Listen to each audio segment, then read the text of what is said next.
Best financial decision that you've ever made? This year, maybe Hula and EDC, Orlando. Okay. Music festivals. Yeah, music festivals. Okay. Would you consider yourself upper, middle, or lower class? I consider middle. I could definitely consider myself middle. Okay. How much money do you have in your bank account? Oh my God, probably a couple thousand, I don't know, yeah. As a man, what do you think you should pay for in a relationship?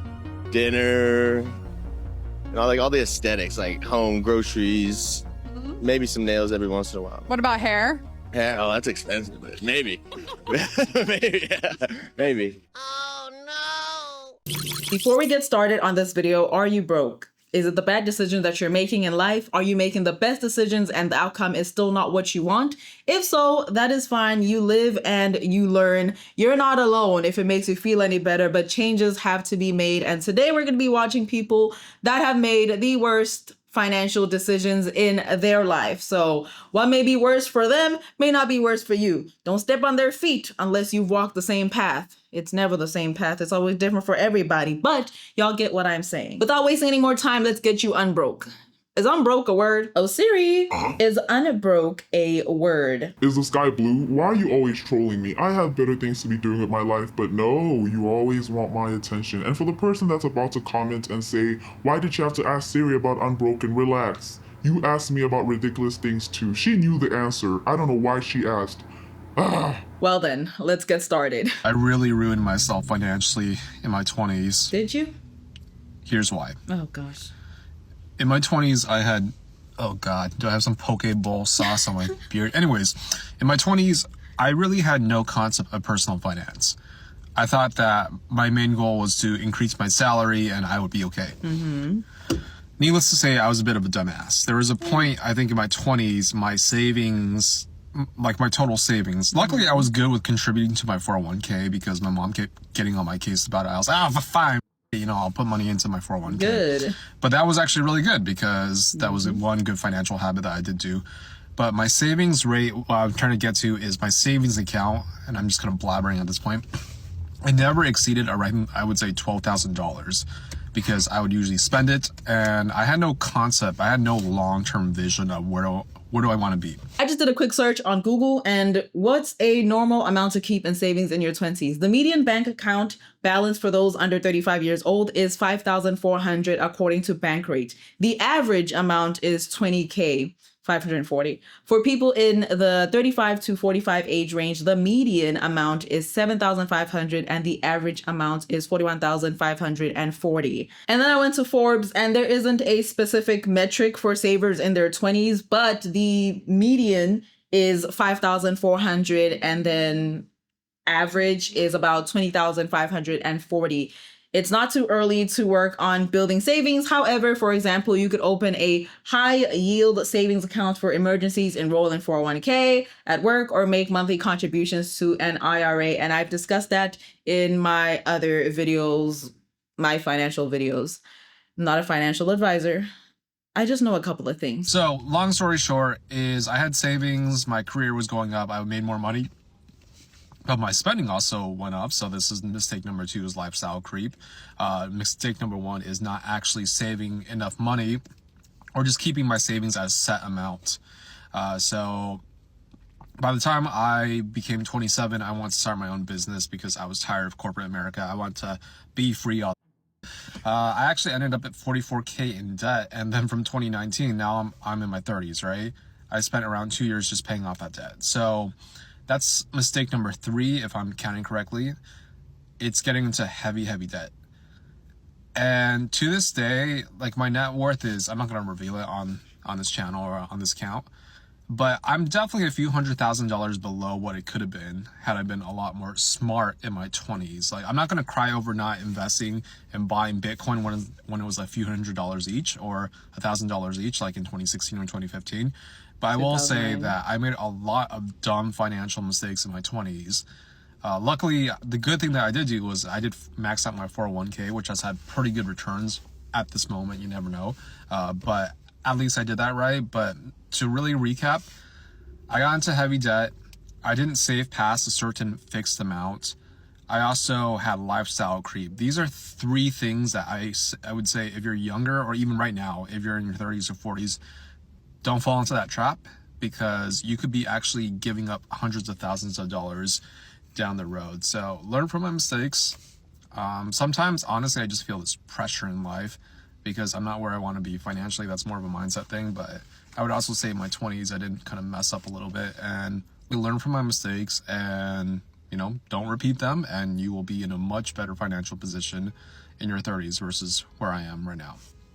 First and foremost, do not lose yourself trying to compare yourself with the next person, because it'll do nothing but make you miserable. And be realistic with your finances and stop trying to live above your means, no matter your age. If you can't afford it, you can't afford it. And slow and steady always wins the race. A lot of people want instant gratification. I know that. Y'all know that. But at the end of the day, no one's going to be covering your butt but yourself. So relax.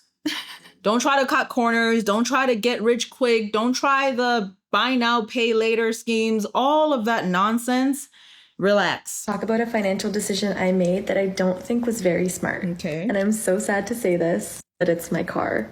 And I love her. She's beautiful. I'll include a clip here. But she is expensive, and I don't even have a luxury car. Nope. It's been about 1 year with this car, and so safe to say I've learned some lessons. Definitely think it's necessary for people who live at home to have their own car or have access to a car, but I got mine in such a rush. I made the decision in 4 days without really thinking about it.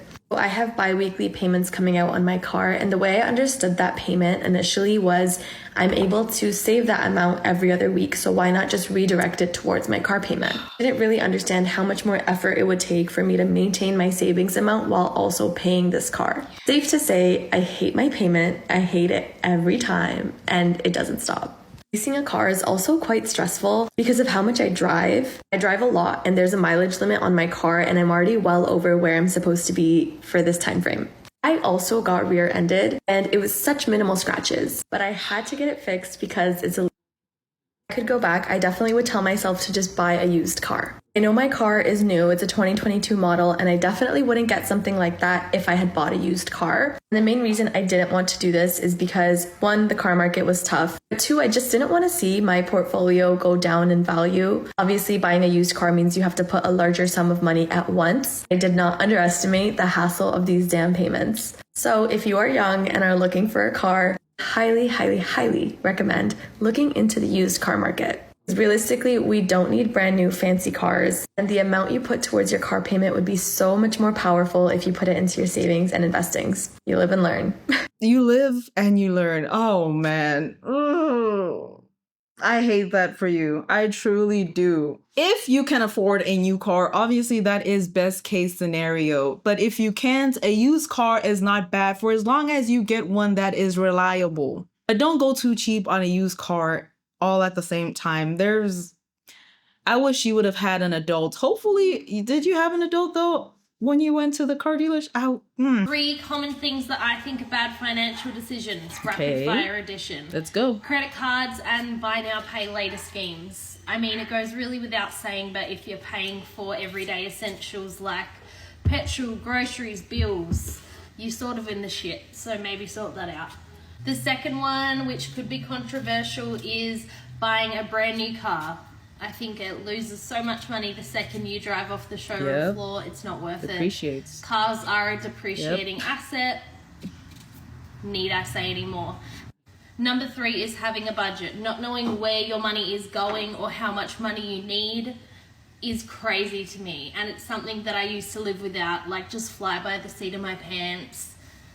Be someone who was surprised by their red Joe. Could never be me again, will never. The buy now, pay later, if you're able to utilize that in an effective way, then I don't know, don't get it. Don't do it. Just don't do it. Don't do the buy now, pay later. When it comes to credit cards, because you said petrol instead of gasoline, I'm going to assume you're probably in Australia. Let me not assume too much. I would have said South Africa because we call it petrol too, but I think that accent's giving Australian. Anyway, credit cards here in America are another cultural shock of mine, but at the same time, if you're able to utilize them efficiently, then everything should be fine. But a lot of people I've come to know, and I've come to research, and I've come to seeing, is that they do not know how to use credit cards, and they are not credit card people. It does build credit here, and you can't do a lot of things without a credit score. It's so annoying. It is what it is. And if you can work it, that's fine. If you can't, get a debit card, something. 2, the whole brand new car thing, we already talked about it. And then 3, a lot of people aren't realistic with their finances. And that is why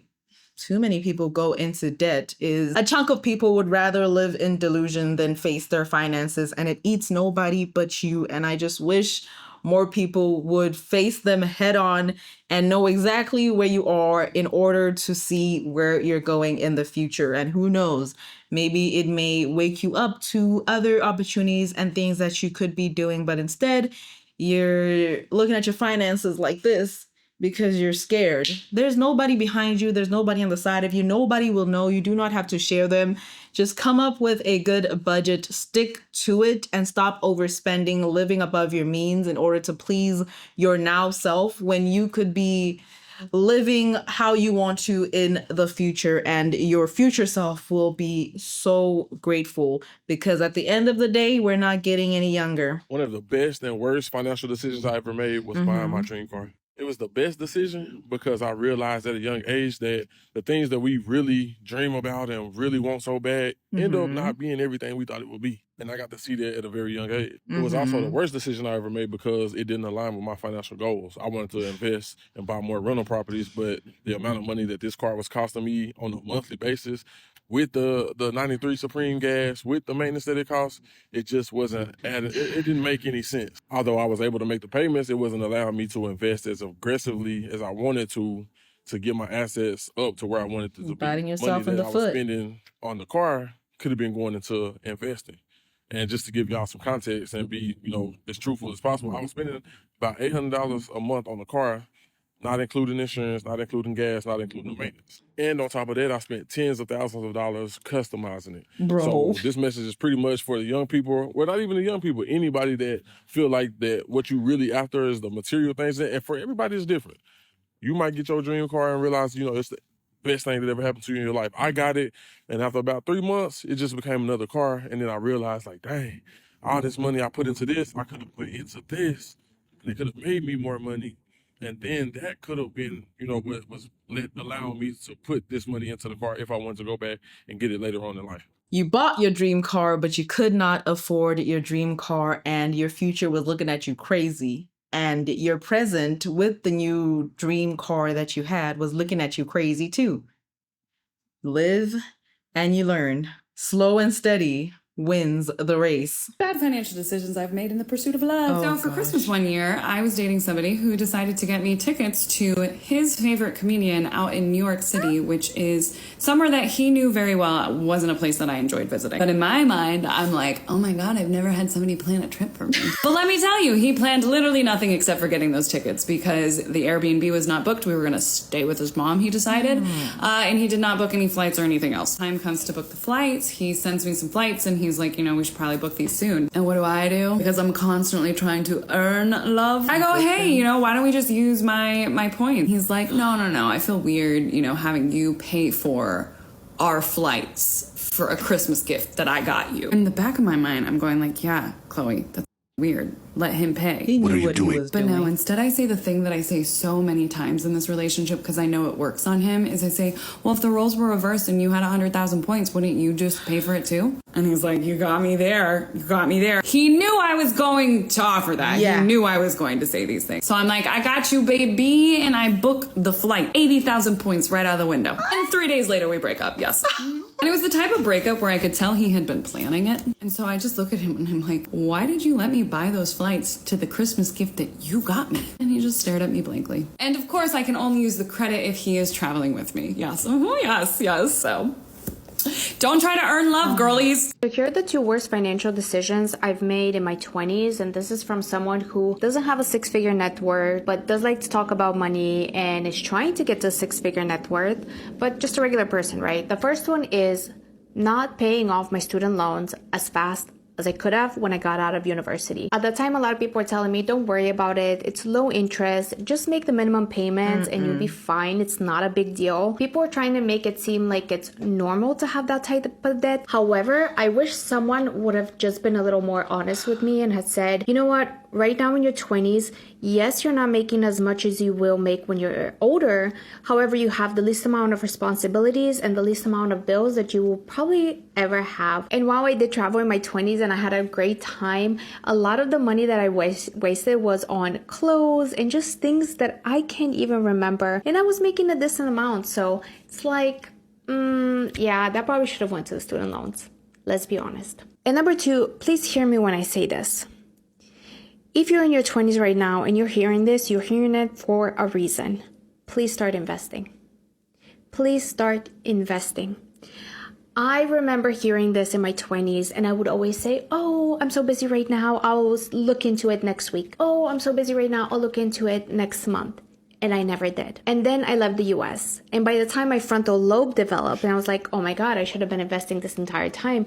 I wasn't in the US, so I couldn't open a brokerage account and I couldn't start investing. And listen, right now, you have so many opportunities to learn about investing online. And I'm not talking about shady things. I'm just talking about investing in index funds, stable things that you leave the money in there for a long time and you don't touch it until you're retired. And if that seems really daunting to you, please see if your company is offering a 401k and enroll in it. Please don't be like me. Please don't be like me. I remember hearing this exact conversation from someone else and I never took action. I'm sorry, but we just can't save our way into retirement. So those are my 2 financial mistakes that I made.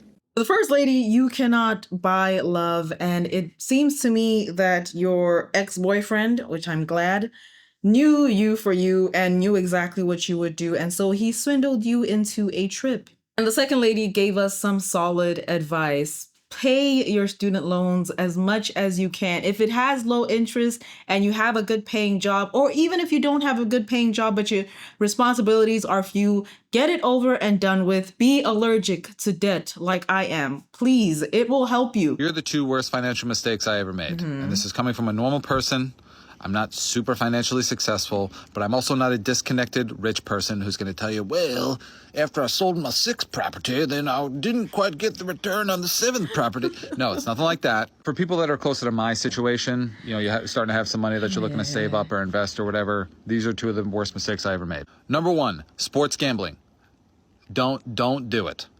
The only way I can tell you it's okay to sports gamble is if you have a healthy relationship with gambling, and that is that like you can put the occasional small amount of money on a game to, you know, just kind of have a good time with your friends or something like that. Gambling is an addiction just like any drug, just like anything else. But instead of hurting your body or your brain, it's going to kill your bank account. It is a sickness. It will get into your brain and it will destroy your financial life way faster than you realize. Like my story with gambling was when I first started gambling on sports, I went up $7,000 within the first 4 months. Bro. Right?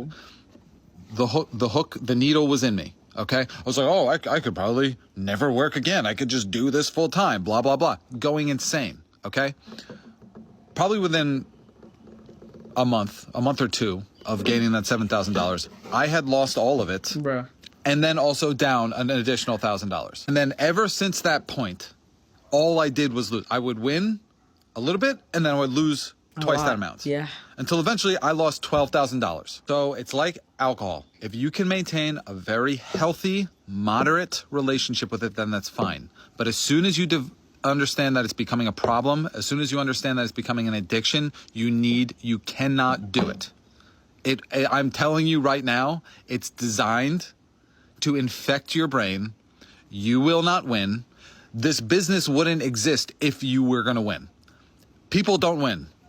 The companies win. The second thing is another form of gambling, the stock market. And I'm not telling people not to invest in the stock market. You should absolutely, if you're able to, put money into the stock market. But don't fool yourself into thinking that you're going to become a day trader. That is a mistake that I made, like a lot of people in 2020. I thought, oh, I'm going to become a day trader. I know a lot about stock. Blah, blah, blah. No, I know nothing. There are people that dedicate their entire lives to studying financials, studying stocks, that are still wrong all the time. Yep. If you're one of those people that is your job is to study financial reports and understand companies, then that is when like actual day trading makes sense. The mistake that I made is that all of my money the entire time should have been going into long-term index funds. What I did was I took a bunch of money, I put it into certain stocks. Some of them did all right, so I was like, oh, I know what I'm doing, blah, blah, blah. And then I put a bunch of money into other stocks, and a bunch of them tanked, okay? The only stocks that have performed well consistently over time are long-term index funds. So if you're just going to dump your money in and forget about it, which is what you should do unless you are trying to day trade, which, again, you shouldn't unless you're trying to make that your long-term career, which you shouldn't, okay? Dump money into ETFs, forget about it, let it rise over time. It's going to crash. It will crash. That's an inevitability. People are doomsday every year. Oh, the stock market crash is coming. Yeah, it's going to happen. It's going to happen, okay? Keep investing. Keep putting money in, whether the stock market is high, whether the stock market is low. Pick index funds, dump it in, leave it, let it grow over time. And with anything that you see on the internet, including my videos, take everything with a grain of salt. Go outside if reality is something that you're missing. Utilize technology in the best way possible and do the research for yourself. So with that being said, take everything that was said, everything that's going to be said, like this much. And you understand your lifestyle, you understand your own situation, you know what you want for your future. So do the work and see the right people if you need to. I never want to be that person that says you got to do this and this and this, and then you have a successful life, because at the end of the day, my story is different from your story. Your walk of life is so much different from my walk of life. So you know what I mean? There's no set rules and things that you can follow. There's guides, but I'm not that person and never plan to be that person that will guide you financially. What's the worst financial decision you've ever made? The worst financial decision I ever made was to trade in a Chevy, which worked well, looked good, and was paid for. And I used that trade-in to buy a brand new Cadillac. It was expensive. I had to borrow money. The monthly bills were high, and it was the dumbest thing I've ever done. Borrowing money when you have a car that is fully capable of taking you from point A to point B is crazy just to get a new one. But I will say, if that is the dumbest thing that you've done in your life or in your 20s, I've heard worse. Not saying that your experience is invalid, but man, I do wonder what type of Cadillac you got, because that could change a few things. A year ago, I made the worst financial decision of my life that will cost me $4 million. I bought a $4 million condo in New York, which was my biggest dream ever. So I was saving up for a month, and I made a down payment for this gorgeous apartment for $1 million. And I started to pay my mortgage monthly for a little bit over $17K. In 17 months of paying for my mortgage, I paid $275K. And honestly, these monthly payments are not a big deal and doesn't feel like a lot of money. But over the years, if you calculate it with the lowest mortgage rate possible, I'm paying a bank $1.5 million. So I started to feel that mortgage gives me anxiety. This biggest ever dream I had about owning my own place in New York, instead of bringing me happiness, started to make me feel bad. So I made 4 important decisions on how I'm going to fix it. 1, I want to pay off my mortgage. Second part of my plan, I'm going to rent out this apartment in New York I already own because I don't need that much space. I'm never in New York as well. And I will buy myself a smaller condo in New York. I'm going to buy an apartment in Paris and in Milan for under 1 million euros each. I go to these cities all the time and I spend at least 10K each trip on hotels. And when I'm not in these cities, I can rent these apartments out. You should definitely avoid these 3 stupid financial mistakes if you ever want to become wealthy. I would know because I personally went through all 3 of them. After I graduated and got my first job, I was saving up a decent amount of money. My total expenses per month, including rent and food, was probably only around $800. And even though I was pretty young, I knew what I was supposed to do with my money. Invest in the S&P 500, but that was too slow for young Frank. As many traders thought, well, I'm better than everyone else. Surely I can make a ton of money trading. After just watching Wolf of Wall Street, I thought, how hard could this be? Bro. It turns out pretty hard. I had some initial success. I doubled $2,000 to $4,000 within a couple weeks. But then I promptly lost all of my gains and more within several days. The thing about penny stocks is that it's like a roller coaster, except you never know when it's about to drop. I lost so much money day trading penny stocks that I only had enough money left to fly to my new job and pay the first month's rent. Of course, I did not learn my lesson, and I would also start to day trade options. Again, I had some initial success, and one day I made over $50,000. But you can probably imagine how this turned out. I ended up losing all of my money again. This time stung a bit more because I found more success and I also had much more money to lose. Losing all of my money twice wasn't enough for young Frank though. Of course, I had to go for the three-peat. The next time I lost all of my money was through a cryptocurrency scam. The only lesson learned there was a very common one. If it's too good to be true, it most likely is. Yeah. Luckily for me, even though I lost all of my money 3 times in my life, they were all relatively early in my career, so I made way more money later. And while it most definitely sucked a lot during the time, it could have been a lot worse if I went through these phases later in life. Most people will go through a lot of the same pains that I went through, usually personally, because most young people, like myself, are too stubborn to really listen to the advice of other people. You always think that you're better than everyone else until you're not, and you lose all your money. Everyone wants to make a quick buck. Everyone wants to get rich quick. I'm just here to let you know that that's usually the quickest path to become poor. Yep. But yeah, you don't have to take my word for it. You can go through all the pain yourself and then have a cool story to tell other people on the internet. Next up on this new series of poor financial decisions made by divas so that you don't have to feel so bad about your financial decisions, let's talk about my 60% interest loan. You heard that correct. Hey, if you're new here, my name is Diva. I was the diva of bad financial decisions. I'm no longer that person. I'm just trying to get out from under this. But you can feel better about yours. I promise you, you will. Because when you see what I signed off on, let's just say I hadn't ever actually looked at the interest rate until tonight, and my jaw hit the floor. It's not a payday loan either. I'd like to reveal the names of the companies, but I don't want anybody to go. He was wrong. My interest rate is 64.78%. I financed $4,500. And the finance charge is $8,836.75. I would pay a total of $13,336.75. I am a wonder at making financial decisions in the past. It's worse. Final payment date, if I just paid the minimum, is Friday, January 14th, 2028. I financed this bad boy for 5 years. But the most depressing part is that I did $4,500 and I've been paying on it for an actual year because I funded it on October 2nd, 2023. And my remaining loan balance is $4,175.81. They take out $118 every 2 weeks. I hope you feel better. You know what's even crazier? I'm sure there's a ton of people who can relate, or somebody that was thinking of going to get a personal loan. You're working on getting yourself out of that. That's all that matters. I guess. What do you say to that? You don't say anything. You just let people learn their lessons and hopefully move into a better direction. I won $100,000 after winning America's Next Top Model in 2017, and here is the story of my biggest financial mistake of my life. So after I won the show, they actually gave me a check for $100,000. Boom, baby, I'm rich. And for some reason, my little itty-bitty undeveloped brain thought that meant it was $100,000 post-tax. Like, they obviously already took out the game show tax because I got a check for $100,000.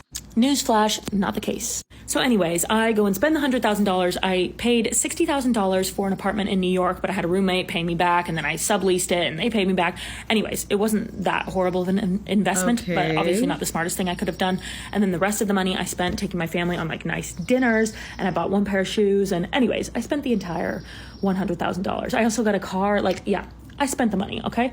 What I should have done was put aside 35 to 40% of the money for taxes so that I'd be ready to pay that. But I didn't do that. I spent it all. And so I spent the next several years paying back the money in taxes to the IRS. Whenever you watch a game show and you see like, oh my God, they won $10,000 or they won a new car or whatever it is, just take that with a grain of salt, because not only are they going to be taxed on the actual cashola that they bring home, but like when you get a free car, you don't really get a free car. You have to pay the taxes and then all the other things that come with winning a prize on television. For the $1 million that you win on Survivor, you probably got to pay like $400,000 in taxes. That's nuts. But anyways, anytime I talk about this, people always freak out and they're like, oh my God, you're such an idiot. It's like, yeah, I was kind of an idiot. That's why I'm making this video in hindsight, okay? Lesson learned, and yeah, always prepare for taxes, everyone. And your parents just ate the nice dinners. I have so many questions, but it doesn't matter because it's paid off. And I'm just trying to picture myself as a parent and my daughter or my son wins 100K. We're sitting down and we're coming up with a game plan to better your future. Maybe you didn't want to hear it. One of the worst financial decisions I ever made was actually in the stock market. Years and years ago, there was a new company that came out that made electric cars, and it was called Tesla. And I bought early, but I was a little bit afraid, and I put some money into it. I put, a fair amount of money into it, but I was afraid. So I said, okay, if it gets to below a certain level, I think it was 120, then I set it to automatically sell. And the stock dropped below the 120 that I had set, and it automatically sold, and I was relieved. I was like, oh, I'm glad that I got out of that because it's going to go down. And it went down a little bit more. Soon after that, it went up, and then it went up, and then it went up, and I never got back in again. That's the one financial regret that I have, is not staying in Tesla stock.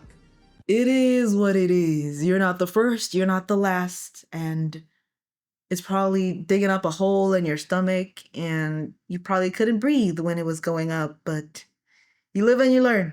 Some people caught it, some people didn't. It is what it is. All right, I want you to stitch this with the worst financial decision that you've made in your life. For me, it's easy. I poured $255,000 into my 401k account over 17 years at my corporate sales job because it was matched and pre-taxed. What a bunch of nonsense. When I could have easily taken that money and purchased $1.25 million worth of real estate. That's 20% down payments, 10 properties, grossing $12,500 per month. That portfolio now would probably be worth $2.5 million. Who knows? Maybe even more. I'd have a ton of equity in the properties because the loans would have been paid down massively by tenants. I'd have a bunch of tax benefits.